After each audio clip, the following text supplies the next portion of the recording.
Alors une fois le serveur est installé, on va se retrouver sur le répertoire où se trouve l'application, on va le lancer en cliquant sur cette icône-là, gestion des tâches. Voilà, ici il y a une fenêtre qui apparaît, il m'indique le paramétrage de la connexion à la base de données. Ici il faut mentionner le nom du poste serveur, pour mon cas c'est PC Bullet.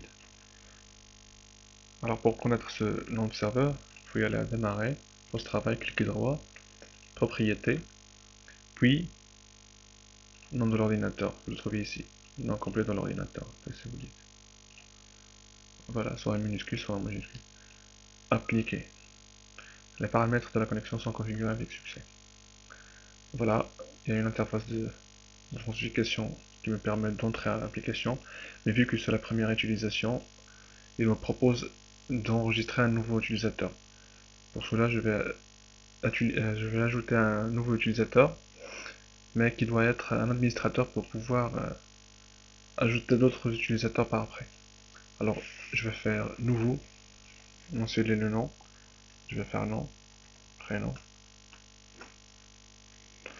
Je vais noter ici que ces étoiles-là, ça veut dire que ce sont des champs obligatoires. Si je fais par exemple appliquer, je vais remplir les champs obligatoires. Numéro de téléphone ici, par exemple, email.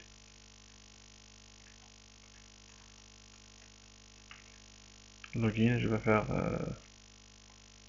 non, je vais faire login, passe. Je vais cocher cette case à cocher qui permet de dire que cet utilisateur sera un administrateur. Bien entendu, je peux choisir une image pour cet utilisateur-là en cliquant sur ces trois points. Puis je vais faire par exemple des images, celle-là.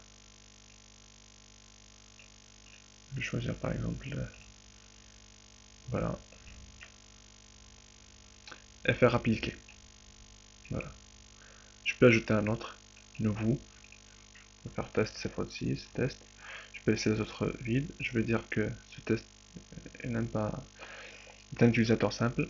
Et là comme login test, comme mot de passe test. Appliquer. Si je veux modifier des informations d'un utilisateur, il suffit de sélectionner dans le tableau, puis remplir par exemple votre champ et faire modifier. Voilà, on va trouver la modification ici dans le tableau. Bien entendu, je peux le supprimer si je veux. Il y a une proposition, vous voulez supprimer l'enregistrement. Pour mon cas, je vais dire non. Je peux ici trier par test, par nom, par CN, par catégorie. Je vais montrer test. On va donner ça. Je peux faire N. Elle va me donner dans le nom commence par N. De même pour la CN et pour la catégorie. Puisqu'on n'a pas de catégorie, il n'y a pas de catégorie.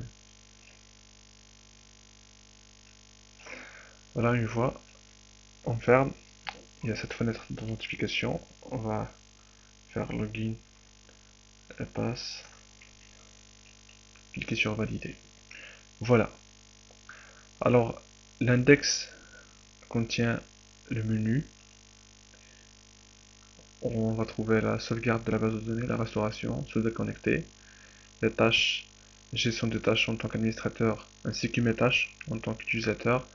La même chose pour messages, gestion des messages, nos boîtes de messagerie, ajouter des utilisateurs et les gérer, modifier juste mon compte, les rapports, gestion des modèles, gestion des rapports, des journaux, on va trouver la gestion des visiteurs ainsi que leurs véhicules, et la gestion du journal, les activités dans la journée, les paramètres, ainsi que les statistiques qui nous permettent de voir des indicateurs comme par exemple le nombre de messages non lus, le nombre de réponses non lues, nombre de tâches non consultées, nombre de tâches à valider.